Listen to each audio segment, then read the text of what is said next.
pagunya tuh kalau nggak salah di RUP yang kedua itu sekitar 60-an miliar begitu ya. Itu ternyata ada 2 kontrak. Nah, ini jadi menarik nih. 1 RUP kok 2 kontrak gitu ya. Ada apa sih sebetulnya? Apa mungkin ya sewa 2 pesawat seberapa butuh menggunakan private jet?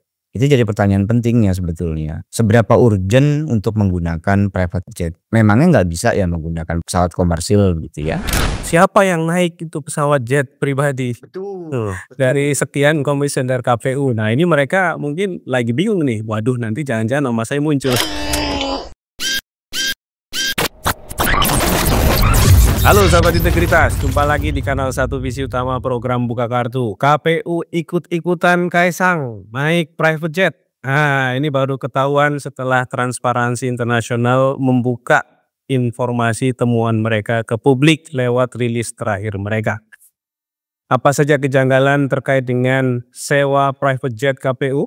Nah, kita akan mendiskusikannya dengan Agus Sarwono, peneliti dari TI, sekaligus sebagai salah satu orang yang melakukan penyelidikan ya atau penelusuran terkait dengan sewa jet pribadi yang dilakukan oleh KPU. Kita sapa dulu Bung Agus. Bung Agus, apa kabar? Halo Mas Atan. Ya, ketemu lagi ya di Satu Visi Utama. Beberapa waktu kita ngomong MBG, sekarang ngomong yang lebih dahsyat. Ya, soal KPU sewa jet pribadi. Ini nggak ada beritanya selama ini ya. Ya, nggak ada informasinya, nggak ada beritanya, nggak ada rame-ramenya. Terus jeder TI bikin rilis. Dan rilisnya mencengangkan karena prosesnya itu dianggap tidak jelas dalam sewa jet pribadi.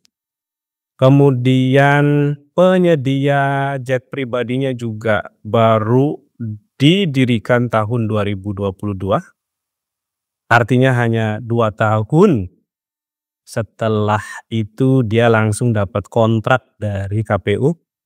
Nilainya juga tidak main-main, 64 miliar untuk 2 jet pribadi. Nah, ini kita coba dengarkan langsung saja. Dari Bung Agus apa saja temuannya? Bung Agus, ini apa catatan terkait dengan sewa jet pribadinya KPU? Siapa yang pakai sebenarnya? Apakah memang untuk kepentingan menjalankan fungsinya KPU? Atau ada hal-hal aneh yang kemudian perlu dimintai akuntabilitasnya ini para komisioner KPU nih? Kebetulan kan beberapanya juga teman kita ini. Silakan Bung Agus. Ya, makasih Mas Adnan. Sebetulnya kalau pertanyaan jadi begini, kenapa sih KPU harus pakai private jet?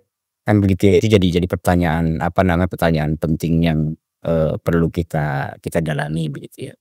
Kemudian pertanyaan keduanya adalah apakah penggunaan private jet ini kemudian beririsan dengan agenda besarnya? Kan kalau dilihat dari call utamanya kan untuk monitoring distribusi logistik ya. Ini agenda besarnya ini maksudnya agenda penyelenggaraan pemilu kemarin ya di 2024 ya. Agenda untuk penyelenggaraan pemilu. Nah, yang ketiga adalah seberapa butuh gitu ya penggunaan dari private jet itu sendiri begitu.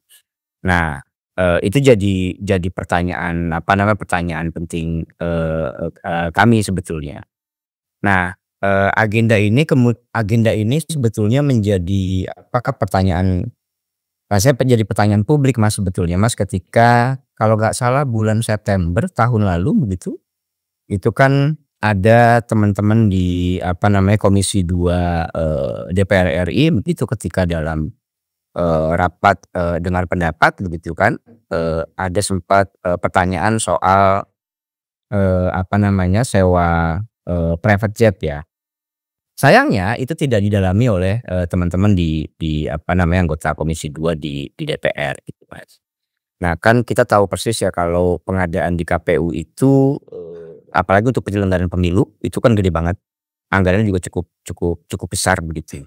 Untuk kegiatan pemilu serentak gitu ya. Itu yang jadi latar belakang, kenapa kami coba melakukan pendalaman. Nah, dari situ kemudian kami coba melakukan standar lah Mas, penelusuran pengadaan gitu ya. Kita cek dari sisi apa namanya, DIPA anggarannya begitu ya. Di DIPA-nya kebetulan alhamdulillah ada tuh DIPA-nya, untuk, operasionalisasi penyelenggaraan pemilu. Nah, kemudian kita coba apa namanya, telusuri lagi gitu ya, soal, distribusi. Nah, ketika pakai kata kunci distribusi itu memang cukup banyak sekali, apa namanya, kegiatan. Sampai pada akhirnya kita ketemu satu, apa namanya, satu, rencana pengadaan yang, eee bunyinya itu cukup cukup, apa namanya, cukup cukup membingungkan Mas, kalau dari sisi judul, judul paketnya itu belata per kata, ini sebetulnya yang mau dibelanjakan apa ya? Gitu ya. Eee, distribusinya, distribusi logistiknya gitu ya, atau sewa, eee eee, sewa kendaraannya begitu. Itu yang jadi latar belakang. Nah, kemudian di TI secara internal coba apa namanya, mendalami lewat, penelusuran, pengadaan gitu. Ada beberapa aplikasi kan sebenarnya sudah disiapkan oleh teman-teman di LKPP, ada RUP, kemudian ada LPSE, kemudian ada e-Katalog, ada apa namanya, SIKAP ya, Sistem Informasi Kinerja, Penyedia, dan juga ada, alat monitoring yang dibuat oleh apa namanya, LKPP. Nah, kita cek berdasarkan data data RUP-nya Mas. Nah, sayangnya di RUP itu telat, kayak semacam telat publikasi gitu loh, Mas. Jadi pengadaannya di Januari, rencana pengadaan itu akan dilakukan di Januari, Februari 2024 gitu ya, tapi ternyata di publikasi RUP-nya itu tanggal 1 November. Nah, coba kita telusuri lebih dalam, oh ternyata ada koreksi Mas, ada koreksi RUP gitu ya. Oke, ada koreksi RUP. Nah, dalam sependek sepengetahuanku, RUP itu kan jadi dasar untuk melakukan, apa namanya, pengadaan ya. Namanya juga Tapi ternyata rencana. setelah kita, betul, namanya juga rencana begitu ya. Rencananya A, maka dia akan adakan A untuk sekian lama gitu. Ternyata setelah kita dalami, ada koreksi, apa namanya, RUP, dan pagunya memang, mengecil gitu ya. Pagunya tuh kalau nggak salah di RUP yang kedua itu sekitar 60-an, apa Miliar. namanya, miliar begitu ya. Nah, ketika cek lagi di data yang tersedia di alat monitoring, itu ternyata ada 2 kontrak. Nah, ini jadi menarik nih, loh, 1 RUP kok 2 kontrak gitu ya, ada apa sih sebetulnya gitu ya. Kemudian apa mungkin ya, sewa dua pesawat gitu ya, atau jangan-jangan sewa 1 pesawat tapi diperpanjang sampai dengan, 2 bulan gitu. Tapi lagi-lagi kalau bicara basisnya di rencana umum pengadaan, kan pengadaan akan dilakukan selama 2 bulan, harusnya cukup 1 pesawat dong gitu ya. Nah, kurang lebih itu Mas, latar latar belakang kenapa, apa namanya, kenapa kita coba coba mendalami. Nah, penelusurannya itu juga nggak berhenti di situ Mas, kita coba, cari dokumen kontrak digital di apa, alat monitoring itu, muncullah ada satu nama, perusahaan, apa namanya, Alfa 5 itu.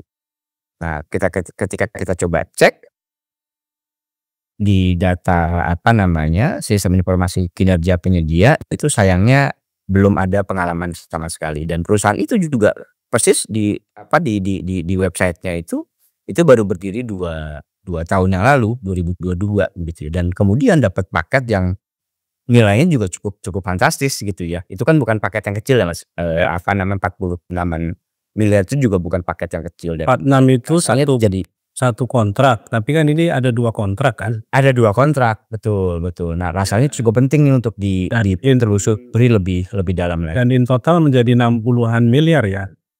Persis Mas, dan itu selisihnya juga lumayan kan, 19 miliar kalau tidak salah. Iya. Nah itu Mas Agus, kan, tadi ada beberapa catatan soal kejanggalan ya. Termasuk misalnya kalau dia adalah, perusahaan yang baru berdiri dan kemudian mendapatkan kontrak itu memang seringkali kan ini ada indikasi bau-bau amisnya gitu ya. Iya. Apalagi langsung ke tengah tuh, gitu. Biasanya kan kalau perusahaan-perusahaan yang baru berdiri ya minggir dulu lah ya ke proyek-proyek yang kecil dari pemerintah, baru nanti setelah besar dia bisa masuk ke proyek yang lebih besar. Nah kalau let's say asumsinya 2 kontrak itu 2 pesawat, durasinya 2 bulan, dengan nilai kontrak 60 miliar, itu berarti setiap hari anggarannya sekitar 1 miliar. Ya. Ya itu asumsinya pesawat mondar-mandir tuh, bergerak terus Dalam 1 hari, Mas? dalam 1 hari. Selama 2 bulan? Selama 2 bulan setiap minggu dari Senin sampai Minggu gitu ya. Ya. Nah ini masuk akal nggak sih Mas Agus soal ini gitu ya? Karena, eee, hal yang membuatnya menjadi juga banyak tanda tanya karena informasinya juga tidak utuh ya. Ya. Tidak lengkap, KPU tidak cukup menyediakan informasi soal itu. Ya. Apakah misalnya rutenya hanya domestik? Apakah juga sampai ke luar negeri dengan alasan kan di sana juga ada, penyelenggara pemilu entah di Malaysia atau di manalah ya, di Thailand, di Singapura dan lain-lain atau bahkan ke Australia atau Timur Leste itu kan semua negara pasti punya penyelenggara pemilu juga. Nah, apakah informasi itu juga sampai ke sana Mas Agus, penelusurannya atau penggaliannya? Iya, kami coba melakukan penelusuran melalui lagi-lagi lewat data terbuka, Mas, ya, flight radar ya kalau tidak salah ya. Flight radar. Flight radar begitu. Nah memang tidak banyak, diketahui, pesawat itu terbang ke, kemana saja begitu. Yang sependek pengetahuanku dan berdasarkan informasi yang dari berita, lagi-lagi sumbernya di berita begitu, itu kan pesawat itu kan private jet itu kan diperuntukkan untuk daerah terluar dan terdalam gitu ya. Nah, sayangnya, lagi-lagi seperti yang Mas Adnan sampaikan tadi tidak banyak tuh, informasinya. Nah kalau justru malah kami bertanya-tanya kepada teman-teman di KPU sebetulnya, seberapa butuh menggunakan private jet? Itu jadi pertanyaan pentingnya sebetulnya. Seberapa urgent untuk menggunakan private jet? Memangnya nggak bisa ya menggunakan pesawat komersil gitu ya, yang lebih efisien gitu ya, agar tujuannya kan lebih efisiensi. Apalagi ngomong soal distribusi ya, itu kan butuh pesawat yang cukup besar ya untuk membawa berbagai, alat yang dibutuhkan ya dalam penyelenggaraan. Apalagi untuk distribusi. Tapi kan lagi-lagi private jet kan nggak mungkin dipakai buat distribusi, Mas. Jadi asumsi kami adalah itu digunakan buat, monitoring distribusi logistik gitu ya, asumsinya ya, Mas. Tapi asumsi itu kemudian bisa saja kami patahkan sendiri gitu ya. Lah, kan KPU punya kaki tangan di provinsi dan di kabupaten kota. Kan seharusnya mereka yang bisa melakukan monitoring dan juga, ngecek betul distribusi itu sudah sampai ke daerah terpencil atau enggak sih gitu ya. Kira-kira begitu, Mas. Oke, dan ini kemudian menjadi pertanyaan berikutnya. Siapa yang naik itu pesawat jet pribadi? Betul. Dari sekian komisioner KPU. Nah ini mereka mungkin lagi bingung nih, waduh nanti jangan-jangan nama saya muncul. Betul, Mas. Bahkan, dalam waktu dekat ini ya, kami mau coba itu tuh, Mas, mau coba minta sebetulnya informasinya. Manifest itu, dokumen publik atau bukan ya? Kurang lebih begitulah ya.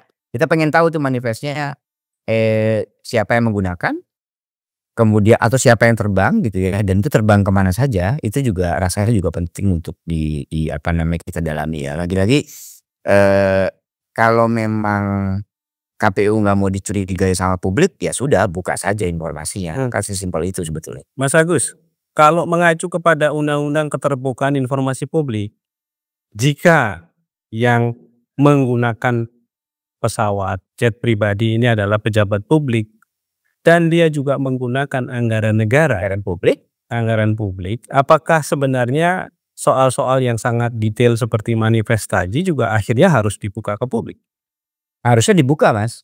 Harusnya Lagi-lagi kata kuncinya kan, penggunaan anggaran publik ya. Siapapun yang naik ke, private jet itu harusnya dibuka dan terbang kemana juga harusnya kebuka gitu ya.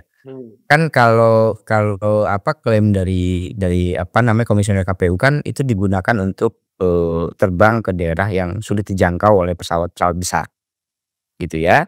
Ke Papua begitu ya, ke Talaut gitu ya. Oke, fine. Ya dibuka saja informasinya siapa yang terbang, berapa lama dia terbang gitu ya.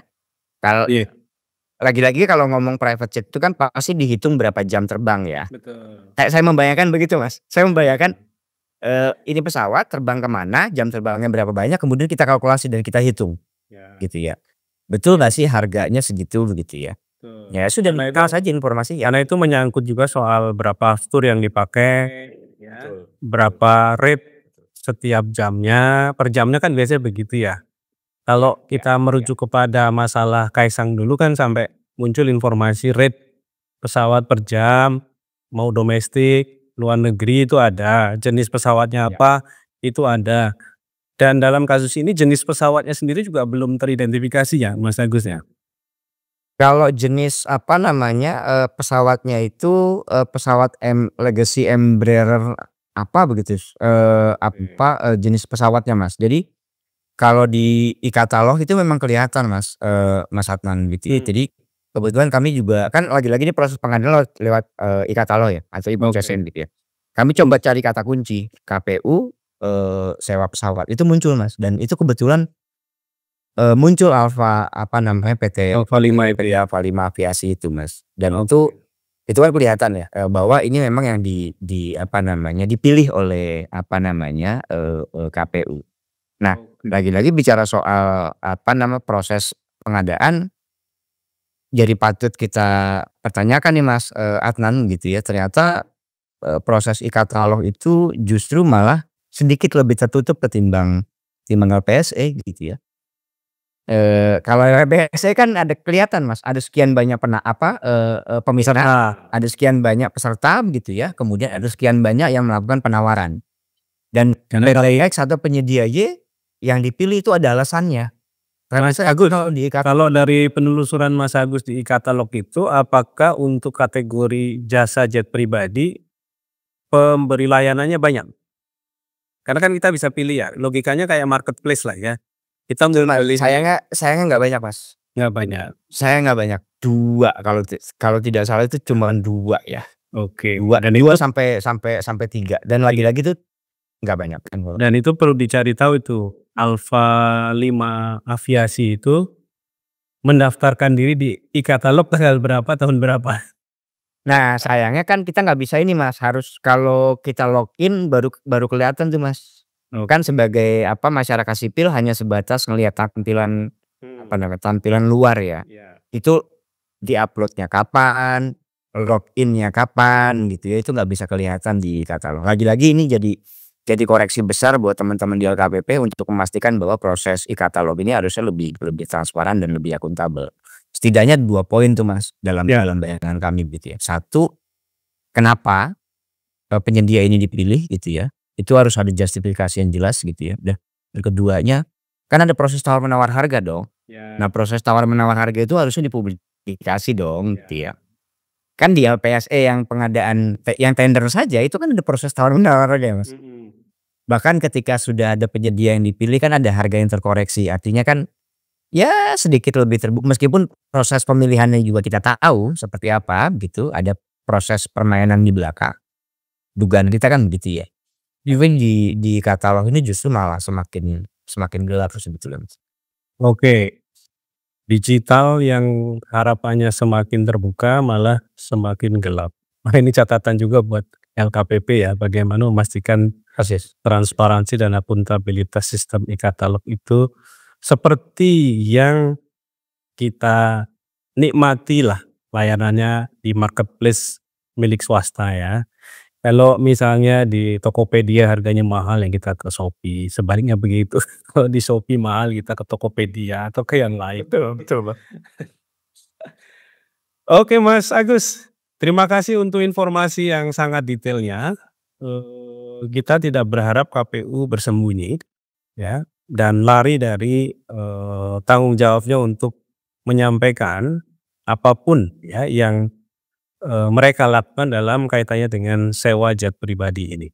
Karena ini menyangkut soal dana publik, uang publik yang tentu setiap 1 sen yang dikeluarkan dan dibelanjakan itu juga harus dipertanggungjawabkan kepada publik. Kita ketemu lagi di lain waktu, sampai jumpa.